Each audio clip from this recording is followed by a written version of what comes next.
नमस्कार, ND special में आपका स्वागत है। मैं हूं मनोज सैनी। कितनी भारी नई महामारी। हम बात कर रहे हैं ब्लैक फंगस की, लेकिन ब्लैक फंगस के साथ अब सफेद फंगस भी दिखाई दे रहा है। आखिर है क्या ये और क्यों लगातार इसके मरीजों में इजाफा हुआ है? मध्य प्रदेश में हम देखें तो लगातार इसके मरीजों में इजाफा हुआ, बल्कि सरकार ने भी इसे महामारी घोषित कर दिया। अब सरकार इस पर काम कर रही है, लेकिन साथ ही विपक्ष भी कई तरह के सवाल खड़े कर रहा है।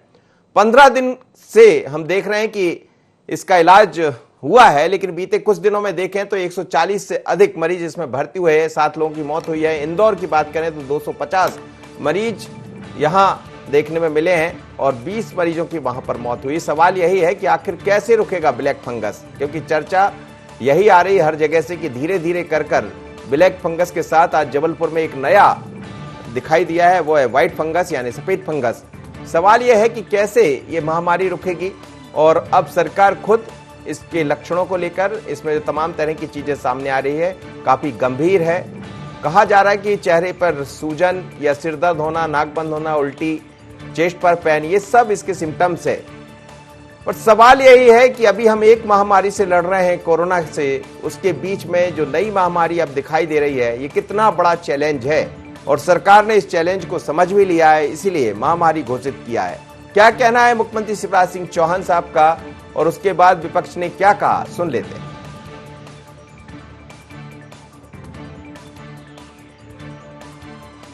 इलाज के दौरान ही पेशेंट के शुगर लेवल क्या है, बाकी पैरामीटर्स क्या है, और ब्लैक फंगस की जांच बहुत आसान होती है। केवल नेजल इंडोस्कोपी करनी होती है, छोटा सा इंस्ट्रूमेंट आता है। मैंने पूरे प्रदेश को निर्देश दिए कि इसको आंदोलन के रूप में ले लें हम, और जरा भी संदेह हो तो अगर पहले से ही नेजल इंडोस्कोपी करके देख लेंगे, और नाक में ही अगर हमने पकड़ लिया ब्लैक फंगस को, तो वो फिर खतरनाक नहीं, इलाज हो सकता है। अगर वो नाक से आंख में और ब्रेन में चला गया तब वो खतरनाक हो जाता है।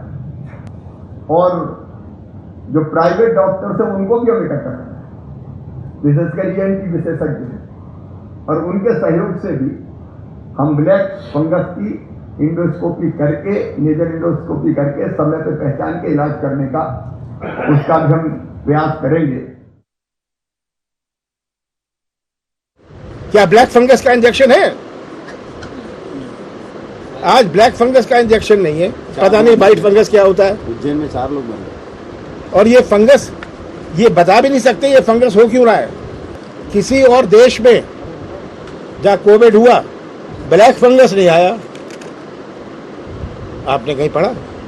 तो आप लोग भी जरा सावधान रहिएगा। ये मास्क जितना धो सके धो दीजिए हर 2 दिन, नहीं तो ये ब्लैक फंगस ये कोविड से अलग है। चलिए, तो आप सुन रहे थे विपक्ष के नेता कमलनाथ को, उज्जैन पहुंचे थे और उन्होंने ये कहा कि ब्लैक फंगस के बारे में अभी कोई बहुत ज्यादा समझ भी नहीं पा रहा है, क्या इसका इंजेक्शन है। तो उन्होंने सवाल भी खड़े किए, लेकिन सरकार ने अपनी तरफ से तैयारी में लगी। और उन्होंने कहा, मुख्यमंत्री शिवराज सिंह चौहान ने, कि हमने अलग अलग टीमें तैयार कर दी है, और ये भी कहा है कि कैसे हमें इस लड़ाई को भी लड़ना। जिस तरह सेकंड लहर में सबने बढ़ चढ़ कर हिस्सा लिया, साथ दिया, सहयोग दिया, उसी तरह इस नई महामारी से भी हमें लड़ना है। मेरे साथ इस वक्त मेरे सहयोगी जुड़ रहे हैं, आमिर, उनसे बात कर लेते हैं। आमिर, क्या कहेंगे, ब्लैक फंगस के साथ अब सफेद फंगस की चर्चा भी चल पड़ी है, कितना बड़ा चैलेंज है सरकार के लिए, और हम देख रहे हैं कि मध्य प्रदेश को भी इस महामारी में शामिल किया है मुख्यमंत्री शिवराज सिंह चौहान ने। देखिए, जाहिर है जहां कोरोना संक्रमण से लोग परेशान हैं, ऐसे में जहां दूसरी लहर के साथ ही ब्लैक फंगस की जिस तरह से मामले मध्य प्रदेश में सामने आ रहे हैं, तेजी के साथ में कोरोना संक्रमण जहां पर कम होता हुआ नजर आ रहा है, लेकिन ब्लैक फंगस के मामले भी मध्य प्रदेश में तेजी के साथ बढ़ने लगे हैं। यही असर है कि मध्य प्रदेश में 5 राज्यों के अलावा मध्य प्रदेश में भी इस ब्लैक फंगस की इस बीमारी को महामारी घोषित कर दिया है, और सरकार इसको लेकर अलग से इंतजाम भी कर रही है। देखने को मिल रहा है कि भोपाल में भी गांधी मेडिकल कॉलेज के अलावा अलग अलग जगहों पे भी इसके इंतजाम किए गए हैं। मध्य प्रदेश के अलग अलग जिलों में भी इसकी व्यापक तैयारियां पहले से भी की गई थी, क्योंकि देखने को मिला था कि मध्य प्रदेश के चिकित्सा शिक्षा मंत्री विश्वास सारंग ने जो है डॉक्टर्स के साथ चर्चा की थी, और अमेरिकी डॉक्टर्स के साथ भी इसको लेकर चर्चा की गई थी कि ब्लैक फंगस से किस तरह से निपटा जाए, क्या कुछ और बेहतर उपचार मरीजों को मिल सके जिससे समय पर इलाज हो सके, उनकी जान बचाई जा सके। क्योंकि जानकार यही कहते हैं कि ब्लैक फंगस जिस तरह से देखने को मिलता है कि कैंसर और शुगर जैसी गंभीर बीमारी से पीड़ित जो कोरोना पॉजिटिव मरीज हैं उनको ब्लैक फंगस होने का जो है अधिक खतरा रहता है। ऐसे में उनको बचाना, क्योंकि खासा असर जो है आंख पर इसका जो है पड़ता हुआ दिखाई देता है, इसलिए कई जगह ऐसे मामले भी देखने को मिले कि ब्लैक फंगस के जो पीड़ित हैं उनकी आंख तक बाहर निकाली गई है। इसलिए सरकार के सामने बड़ी चुनौती है एक और, जहां कोरोना संक्रमण के को लेकर मरीजों को बेहतर इलाज मिल सके, इसके लिए इंतजाम किए जा रहे हैं, व्यवस्थाओं को बढ़ाया जा रहा है। तो साथ में ब्लैक फंगस और एक और नई दस्तक जो है व्हाइट फंगस की है।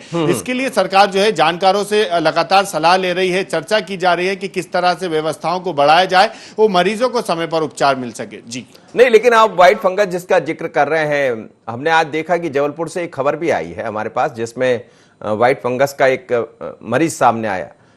कैसे हैं दोनों में, क्या फर्क है? हालांकि मैं डॉक्टर से समझूंगा, लेकिन क्या आपको लग रहा है आमिर के पूरी तरह से तैयार, और इसमें विपक्ष एक अलग तरह से सवाल खड़े कर रहा है?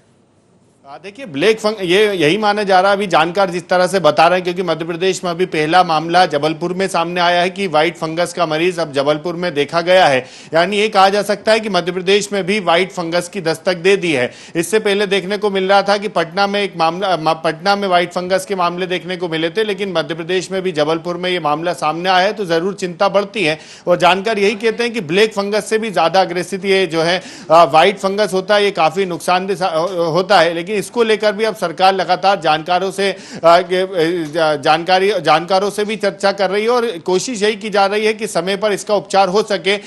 जो ब्लैक फंगस व्हाइट फंगस के जो इंजेक्शन है मरीजों को समय पर लग सके, इसको लेकर नोडल कमेटियों का भी गठन किया गया है। गांधी मेडिकल कॉलेज भोपाल में भी इसको लेकर इंतजाम किए गए हैं। जो डॉक्टर्स अगर किसी मरीज को लिखते हैं तो वहां पर वो संपर्क कर सकते हैं। गांधी मेडिकल कॉलेज के डीन को जो है इसका प्रभारी बनाया और उनको जो है वहां से गांधी मेडिकल कॉलेज से ये इंजेक्शन जारी किए जा रहे हैं, यानी मरीजों को समय पर इसका उपचार मिल सके, इसको लेकर भी सरकार तैयारी में जुटी हुई है। जी चलिए आमिर, बहुत बहुत धन्यवाद, आप मेरे साथ जुड़े। जरूरत होगी तो फिर आपके साथ मैं जुड़ूंगा, बात करूंगा। मेरे साथ इस वक्त डॉक्टर जगदीश गुप्ता जुड़ रहे हैं, उनसे बात कर लेते हैं। डॉक्टर साहब, बहुत स्वागत है आपका। मेरी आवाज सुन पा रहे?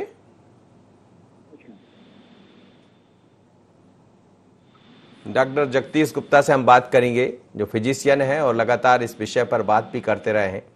अब किस तरह के नए और सिम्टम्स इसमें दिखाई दे रहे हैं, क्या चीज़ें हैं जिससे हमें संभल कर रहना चाहिए, किस बात से बचना चाहिए और किस तरह की ये बीमारी है, तो लगातार हम समझने का प्रयास कर रहे हैं। लेकिन आपसे यही कहेंगे कि आपको यदि कोई इस तरह के जो हम दिखा रहे हैं टीवी स्क्रीन पर कोई ऐसे सिम्टम्स आपको दिखते हैं तो आप तत्काल अपने संबंधित डॉक्टर से बात कीजिए। मेरे साथ इस वक्त डॉक्टर जगदीश गुप्ता जुड़ गए हैं। डॉक्टर साहब, बहुत स्वागत है आपका। मेरी आवाज सुन पा रहे हैं आप? हाँ जी, सुन पा रहा हूँ। नमस्कार। नमस्कार। मैं यही जानना चाह रहा था कि जिस ब्लैक फंगस को लेकर हम शुरुआत में चर्चा कर रहे थे, धीरे धीरे कर इसके मरीजों में इजाफा हो रहा है, क्या ये आगे चलकर एक नई महामारी का रूप ले रही, क्योंकि सरकार ने भी इसे महामारी घोषित किया है? देखिए, महामारी तो इसको नहीं कहेंगे, पर हाँ ये नोटिफाइबल डिजीज है, क्योंकि ये एक व्यक्ति से दूसरे व्यक्ति में तो नहीं फैलती है। कि यदि कोई कोरोना का पेशेंट है जिसको ब्लैक फंगस हुआ है और उसके पास कोई व्यक्ति, नॉर्मल व्यक्ति जाता है तो उसको ब्लैक फंगस नहीं होगा, क्योंकि ब्लैक फंगस तो एक अवसरवादी फंगस है जो सारी जगह वातावरण में मौजूद रहता है। उन्हीं लोगों को ये ब्लैक फंगस की बीमारी होगी जो कोरोना से पीड़ित हैं, जिनकी शुगर लेवल गड़बड़ है, जिनकी इम्यूनिटी कमजोर है। तो इसको हम महामारी तो नहीं कह सकते, क्योंकि महामारी तो एक व्यक्ति से दूसरे व्यक्ति में फैलती है, पर यह एक व्यक्ति से दूसरे व्यक्ति में नहीं फैलेगी। इसमें तो जिसका इम्यून सिस्टम कमजोर होगा उसी व्यक्ति में ये ब्लैक फंगस होने के चांसेस रहेंगे, चाहे वो इम्यून सिस्टम कोरोना से कम हुआ हो, चाहे डायबिटीज से कम हुआ हो, या और भी कोई तरह का कैंसर हो, या किसी कैंसर थेरेपी का इलाज चल रहा हो। जी जी। तो ब्लैक फंगस से यदि किसी वार्ड में ब्लैक फंगस के मरीज भर्ती है 25, तो वहां पे जो ड्यूटी करने वाले डॉक्टर्स है, नर्सेस है, पैरामेडिकल ऑफिसर्स है, उनमें ये ब्लैक फंगस ट्रांसफर नहीं होगा। कब तक? जब तक कि उनमें से कोई व्यक्ति जो सेवा कर रहा है उनमें से कोई व्यक्ति कोरोना से पीड़ित ना हो। यदि कोई व्यक्ति कोरोना से पीड़ित नहीं हो, उसको डायबिटीज नहीं हो, तो जो सेवा करने वाले स्वास्थ्य कर्मी है उनको ये ब्लैक फंगस की बीमारी नहीं लगेगी। क्योंकि कोरोना में तो हमने देखा है कि कोरोना में स्वास्थ्य कर्मियों को ये बीमारी लग जाती है। तो महामारी तो हम उसी को कहेंगे जिसमें एक व्यक्ति से दूसरे व्यक्ति में फैल जाए, पर यह एक व्यक्ति से दूसरे व्यक्ति में नहीं फैलती है। तो इसको महामारी न कह के इसको हम कहेंगे कि नोटिफाइबल डिजीज है, कि इसको हमको अपने संज्ञान में लेना पड़ेगा कि ये बीमारी खतरनाक है, इसकी रिपोर्टिंग करना पड़ेगी और इसको हम आगे भी सारे आंकड़े इसके इकट्ठे करना पड़ेंगे। जी जी, लेकिन डॉक्टर साहब मेरे साथ एक और डॉक्टर जुड़ रहे हैं, डॉक्टर के अग्रवाल, उनसे भी हम बात करेंगे। लेकिन डॉक्टर साहब मैं आपसे, डॉक्टर जगदीश गुप्ता साहब, आपसे एक चीज और समझना चाह रहा था कि ब्लैक फंगस के साथ ही अब चर्चा चल पड़ी सफेद फंगस की, व्हाइट फंगस, ये क्या है? देखिए, व्हाइट फंगस मतलब कैंडिडियल इन्फेक्शन है। ये व्हाइट फंगस तो हम अक्सर मरीजों में देखा करते थे, एड्स के मरीजों में और जो डायबिटीज के मरीज हैं जिनकी अनकंट्रोल शुगर है। तो व्हाइट फंगस का इलाज करना ज्यादा मुश्किल नहीं है। यह इतनी तेजी से फैलता नहीं है, ये इतना तेजी से नेक्रोसिस टिश्यू का नहीं करता है, यूजुअली ये ब्रेन में भी नहीं जाता है और इसका इलाज के लिए दवाइयाँ भी उपलब्ध हैं। वो दवाइयाँ इतनी महंगी भी नहीं है और तो व्हाइट फंगस हमारे लिए इतना खतरा नहीं है जितना कि ब्लैक फंगस है। हाँ, ये जरूर देखा गया है कि कोरोना के कई पेशेंट जिनके सीटी स्कैन में कोरोना RT-PCR नेगेटिव है और सीटी स्कैन में लीजन्स आए हैं, तो वो फंगल लीजन भी हो सकते हैं। तो डॉक्टर को उसके लिए जांच कराना चाहिए कि कहीं हम फंगल इन्फेक्शन का ट्रीटमेंट तो नहीं कर रहे हैं, तो उसके बारे में सावधानी बरतना चाहिए। पर हाँ, व्हाइट फंगस इतना खतरनाक नहीं है जितना कि ब्लैक फंगस है। ब्लैक फंगस में तो जान जाने के चांसेस बहुत ज्यादा है, 50% इसमें मॉर्टिलिटी है। व्हाइट फंगस के साथ ऐसा नहीं। व्हाइट फंगस के मरीज तो थोड़ा सा भी सावधानी से इलाज किया जाए तो बचाए जा सकते हैं। जी, डॉक्टर के अग्रवाल, आप क्या कहेंगे? अब क्या धीरे धीरे कर आपके सामने भी कुछ ऐसे नए मरीज दिखाई दे रहे हैं या आपके सामने कोई ऐसे नए पेशेंट सामने आए? डॉक्टर के अग्रवाल। हेलो। जी जी, मेरी आवाज सुन पा रहे हैं आप? हाँ जी, हाँ, मरीज तो बढ़ रहे हैं। जी बोलिएगा। लेकिन मैं जहाँ पर हूँ वहाँ पर नहीं है। मेडिकल कॉलेजेस में काफी आ रहे हैं जी। अभी गांधी मेडिकल कॉलेज में करीब 90 के करीब पेशेंट एडमिट हैं। हेलो। जी जी, आप बोलिएगा। आप 90 पेशेंट के करीब वहाँ पर एडमिट हैं अभी। जी जी जी। तो क्या है इसके, और जैसे डॉक्टर जगदीश बता रहे थे सिम्टम्स उसके, और क्या चीजें हैं जिससे इससे बचा जा सकता है? हाँ, इसके सिम्टम्स में मुख्य तो ये है कि चेहरे के ऊपर सूजन आ जाती है जहां पर भी इन्फेक्शन होता है उस एरिया में, है ना, और ऊपर की स्किन का डिस्कलरेशन भी चालू हो जाता है और फिर ज्यादा आगे बढ़ता है तब अंदर फैलता जाता है धीरे धीरे। जहाँ जैसे नाक से डिस्चार्ज या फिर जो भी हिस्सा इन्वॉल्व होता है वहां से ब्लैक डिस्चार्ज आता है। जी, अभी जो बातें सामने आ रही जिसको लेकर, जिसका आप जिक्र कर रहे हैं कि ये इसके सिम्टम्स है, लेकिन क्या आपको लग रहा है कि धीरे धीरे कर इसके मरीजों में इजाफा हो रहा है? आपने मीडिया जो गांधी मेडिकल है उसका जिक्र भी किया, तो क्या आने वाले दिनों में ये और चिंता बढ़ाने वाले होगा? हो सकता है कि ज्यादा हो, लेकिन मुझे लग रहा है कि थोड़ा सा कम ही होगा। उसका एक कारण है क्योंकि इसके बारे में पहले से अवेयरनेस नहीं थी, तो शुरुआती रूप में अपन पकड़ नहीं पा रहे थे इसको जी।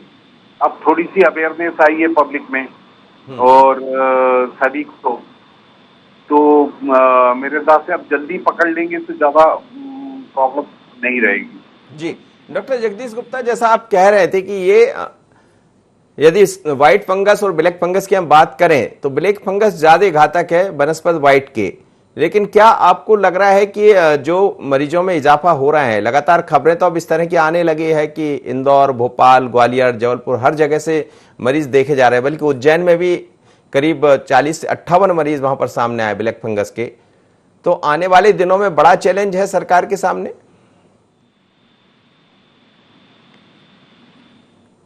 दवाई है जी जी जो जी, लाइकोलाइज पोलीमेक्सिन भी है, उसकी अवेलेबिलिटी अभी इतनी नहीं है और चूंकि कोरोना के पेशेंट अभी होना नंबर कम होना शुरू हो गए, पर जो सीरियस पेशेंट थे जो पहले हॉस्पिटलाइज थे और जिनको स्टेरॉइड तो सब दिया गया था, जी जी, स्टेरॉइड तो सब दिया गया था, उन केसेस में इस फंगस के जो है डेवलपमेंट काफी हो रहा है और जिनकी अनकंट्रोल शुगर थी और जो कोविड के इन्फेक्शन में ज्यादा इन्वॉल्वमेंट है, जिनका फेफड़ा ज्यादा संक्रमित था, उन लोगों में इसके होने के चांसेस अभी भी ज्यादा है। अभी भी कई पेशेंट जो है अस्पतालों से कोविड के डिस्चार्ज होने के बाद में कॉर्टिकोस्टेरॉइड्स पे हैं या जिनकी शुगर अभी भी कंट्रोल नहीं है, उनमें भी ये ब्लैक फंगस डेवलप होने के चांसेस हैं। तो अभी हम ये माने कि जो पेशेंट कोविड से रिकवर हुए हैं, उन सारे पेशेंटों में 1 से 2% पेशेंटों में ये ब्लैक फंगस होने के चांसेस हैं। तो ये देखा जाए तो आंकड़ा काफी बड़ा होता है, आंकड़ा काफी बड़ा होता है। जी जी जी। राइट। तो अभी हम आगे और भी ब्लैक फंगस के मरीज देखेंगे, पर चूंकि अब हमको अवेयरनेस आ गई है, हम अर्ली स्टेज में इसको पकड़ेंगे। डॉक्टर्स को भी अवेयरनेस आ गई है, हेल्थ स्टाफ को भी अवेयरनेस आ गई है कि क्या दिखे हमको लक्षण, कि हम चिंता करें कि इसको ब्लैक फंगस तो नहीं है।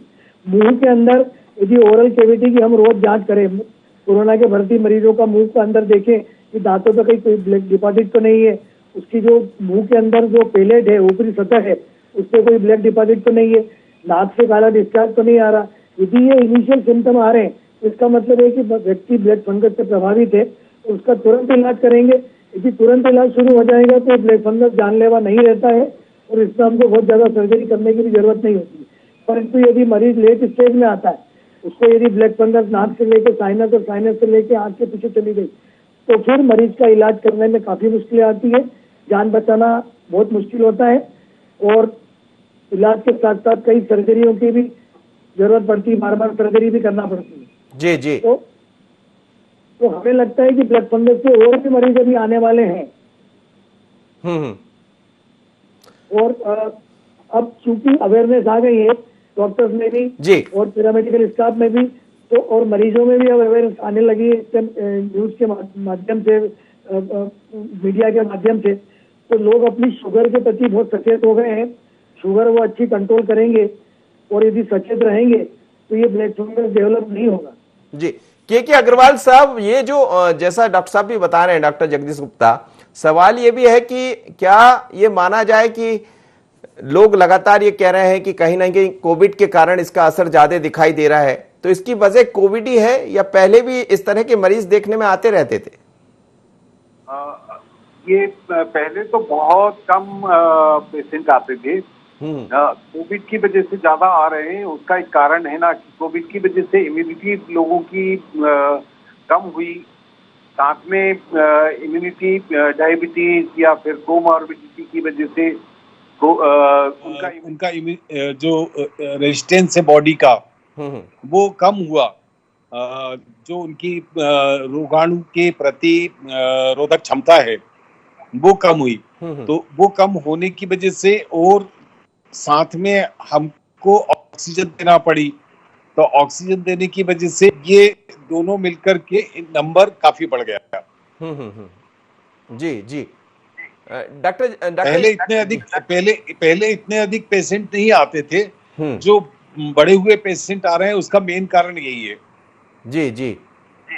डॉक्टर जगदीश गुप्ता, मैं आपसे भी यही समझना चाह रहा था कि जैसा आपने कहा, क्या पहले कुछ इसके मरीज दिखाई देते थे, जैसा डॉक्टर साहब ने कहा कि नहीं अभी कोविड के कारण ज्यादा बढ़े हैं, तो कोविड तो पहले भी आया था, पहली लहर में भी दिखाई दिया था, लेकिन इसमें और उसमें क्या फर्क नजर आता?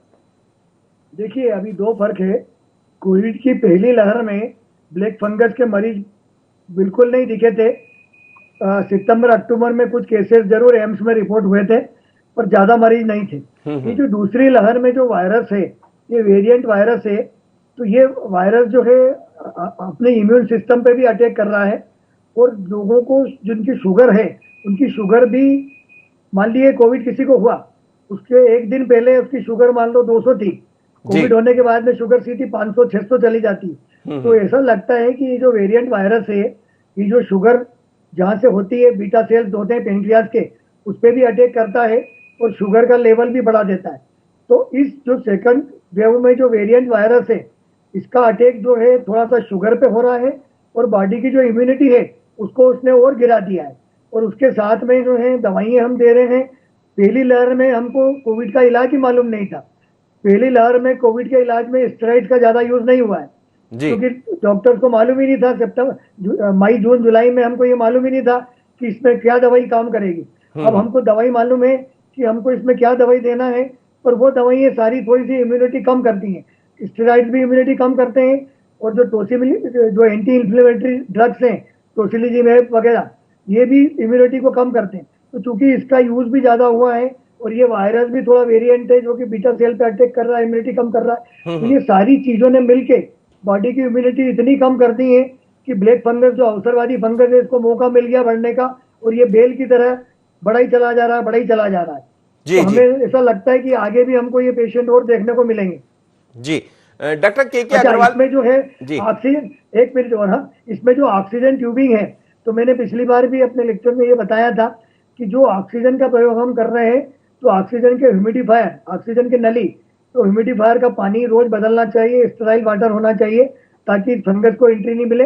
व्यक्ति यदि ऑक्सीजन पे ज्यादा टाइम तक है, और ऐसा भी होता है कि कोई व्यक्ति ऑक्सीजन पे है, उसकी डेथ हुई, उसकी जगह दूसरा पेशेंट एडमिट किया, तो दूसरा पेशेंट एडमिट किया, तो इतनी हर तरफ में एक पेशेंट एडमिट होता है कि वो ऑक्सीजन का जो ह्यूमिडिफायर है, उसका पानी बदलने का स्टाफ को टाइम ही नहीं मिलता। तो वही ह्यूमिडिफायर का जो पानी है, यदि हमने नहीं बदला, तो ये ब्लैक फंगस जो है बड़ी तेजी से बढ़ता चला जाता है।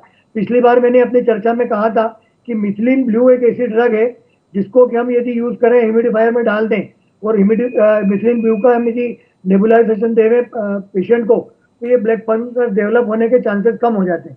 जी डॉक्टर अग्रवाल, हम ये भी आपसे समझना चाह रहे थे कि आने वाले दिनों में जैसा लगातार चर्चाएं हो रही है, मरीजों में इजाफा तो खैर हो ही रहा, लेकिन क्या कोविड के अलावा किसी और कारण से भी ये हो सकता है, या ये माना जाए कि इससे कैसे बचा जाए? तो इसके बचने के उपाय भी आप बताइएगा।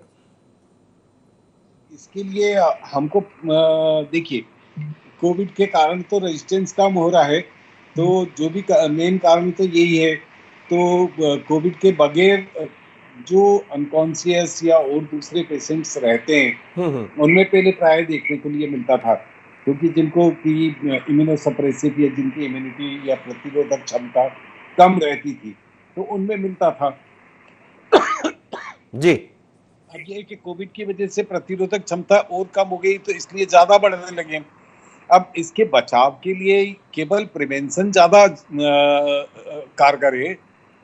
एक बार यदि ये किसी को हो जाता है, तो उसका इलाज करना जरा कठिन हो जाता है। प्रिवेंशन के लिए ये है कि एक तो जो कोविड के पेशेंट हैं, तो मास्क जो लगाते हैं, तो एक मास्क लगाएं और फिर जो उसको चेंज करते रहें। और यदि जो मास्क है, यदि गीला वाला मास्क है, तो उसको धूप में अच्छे से सुखा करके लगाएं, क्योंकि यदि वो गीला रहेगा तो उसमें फंगस ग्रो कर करके और वो मास्क के थ्रू ही आपके शरीर में चली जाएगी। जी जी। दूसरा, जो भी ऑक्सीजन लगती है, तो अब अवेयरनेस आ गई है थोड़ा सा, तो पानी जो ह्यूमिडिफायर में जो पानी है या जो ऑक्सीजन लगती है, उसको ह्यूमिड करने के लिए जो सलाइन यूज करते हैं, तो या तो सलाइन करें या डिस्टिल वाटर करें। डिस्टिल वाटर ज़्यादा अच्छा रहेगा। और साथ में मिथिलीन ब्लू भी अपन आजकल यूज करने लगे हैं, तो उसकी वजह से पहले जितने केसेस थे, वो अब थोड़े थोड़े से कम भी होंगे आगे जाकर के। जी डॉक्टर गुप्ता साहब, आपसे समझ रहा था मैं कि विदेश या फॉरेन में ये कम दिखाई दिया, जहां जहां कोविड हुआ है वहां उसकी संख्या कम देखी जा रही है, ऐसी चर्चा है, किसी लेख में हम पढ़ भी रहे थे। दूसरा, मास्क के कारण भी एक वजह इसकी बन रही है कि जो लोग मास्क का इस्तेमाल कर रहे हैं, वो यदि बदलते नहीं है तो शायद वो घातक होता है। बराबर है, आपका कहना बराबर है कि मास्क जो है बदलने, यदि मास्क बदल नहीं सकते, कपड़े का मास्क है तो उसको बराबर धो लें, अल्ट्रावायलेट सैनिटाइजेशन यदि अवेलेबल है तो सैनिटाइज कर लें, यदि मास्क पॉसिबल हो तो धूप में रखें 4-6 घंटे। और ये जो ब्लैक फंगस है, ये ब्लैक फंगस जो है पहले लोगों में उन लोगों में होता था जो कैंसर के पेशेंट हैं, या जिनको कोई ऐसी दवाइयां चलती थी जिससे बॉडी की इम्यूनिटी लो करना पड़ती थी, तो उन लोगों में होता था।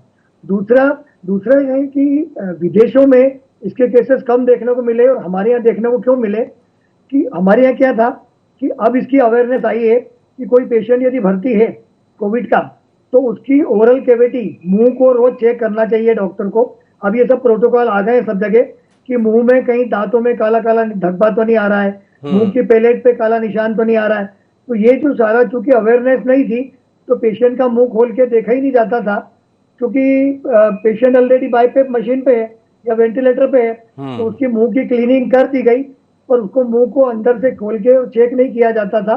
पर अब ये सब प्रोटोकॉल में आ गया है कि कोविड का जो भी पेशेंट सीरियस है उसके मुंह की ओरल कैविटी की चेकअप करें। तो मुझे लगता है कि इस तरह के प्रोटोकॉल आने से और इस तरह के चेकअप होने से अर्ली डिटेक्शन होगा ब्लैक फंगस का, और ब्लैक फंगस का अर्ली डिटेक्शन होगा तो दवाइयों से ठीक हो जाएगा, सर्जरी की जरूरत करने की जरूरत नहीं पड़ेगी। जी चलिए सर, बहुत बहुत धन्यवाद आप सभी मेहमानों का मेरे साथ जुड़े, डॉक्टर के अग्रवाल, डॉक्टर गुप्ता साहब लगातार जुड़ते भी बातें भी करते हैं। तो कितनी भारी नई महामारी, और इसी को लेकर सरकार भी बड़ी सचेत है। लगातार मुख्यमंत्री शिवराज सिंह चौहान ने अलग अलग टीमें बनाई है और ये कहा जा रहा है कि कैसे ब्लैक फंगस से बचा जाए। लेकिन आपको जो सिम्टम्स हम दिखा रहे थे, कहीं चेहरे में सूजन होती है या कहीं और जो कुछ सिम्टम्स हैं उनकी कहीं कोई दिखाई देता है, तो तत्काल अपने फिजिशियन, अपने डॉक्टर से आप चर्चा करें और उसका उपचार कराएं। जरा सी लापरवाही भारी पड़ सकती है, लेकिन डरने की जरूरत भी नहीं है, क्योंकि जितना इसको एक तरह से पैनिक किया जा रहा वैसा भी कुछ नहीं है। पर ज्यादा बेहतर है कि जिस मास्क का आप इस्तेमाल कर रहे हैं उसको साफ सुथरा रखें। बेहतर रहे कि आप उसको बदलते रहें, और यदि आपके पास कॉटन का कोई मास्क है तो उसको धो लें, धूप में सुखा लें। यही इसके बचने के उपाय हैं। तो डरने की जरूरत नहीं है, लेकिन संभलने की जरूरत है। कितनी भारी नई महामारी, मुझे दीजिए इजाजत, बने रहिए एनडी 24।